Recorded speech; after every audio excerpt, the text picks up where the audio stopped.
C'est certainement un grand pas vers la durabilité et la réduction de la dépendance aux sources d'énergie traditionnelles. Bien mis en œuvre, cet éclairage embellira N'Djamena et réduira considérablement les problèmes tels que les actes d'agression et les sources d'insécurité dans la ville en général et dans les zones reculées en particulier. Mais comme pour tout nouveau projet, il y a quelques défis. Certains citoyens, tout en saluant ce projet, considèrent que l'éclairage existant est insuffisant. Ils croient que les rues ont besoin de plus de lumière pour répondre vraiment aux attentes des populations. C'est une bonne chose, puisque quand il y a la lumière, la circulation même marche bien.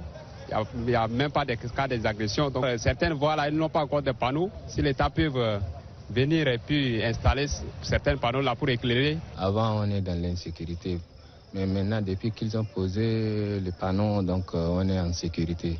On a certaines rues là, ils n'ont pas encore installé. Donc on demande seulement pour venir s'installer dans notre quartier. Tous les quartiers soient allumés pendant la nuit là, on serait en sécurité. D'abord, nous sommes dans une capitale et en principe ça devait être élargi. Mais puisqu'il y a eu des efforts qui ont été faits, je souhaiterais que cela puisse s'étendre. Et en matière de sécurité, nous disons que la lumière nous épargne également de certains agresseurs qui se cachent dans l'obscurité pour faire du mal à qui que ce soit.